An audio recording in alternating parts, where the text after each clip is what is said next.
హోలీ పండుగ ఎలా వచ్చింది చెప్తాను వినండి.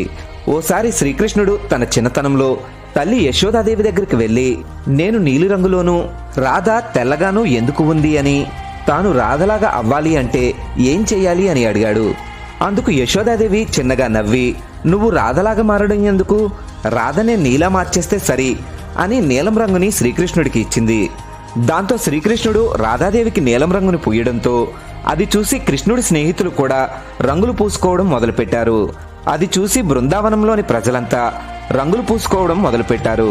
అంతకుముందు ప్రహ్లాదుడు నిత్యం శ్రీ మహావిష్ణువుని స్మరిస్తున్నాడని హిరణ్యకశిపుడు తన చెల్లి హోలికని పిలిచి ప్రహ్లాదుణ్ణి మంటల్లో ఆహుతి చేయమన్నాడు.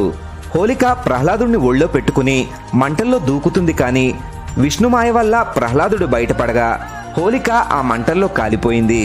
హోలిక దహనమైన ఆ రోజునే హోలీగా జరుపుకుంటారు. జై శ్రీకృష్ణ.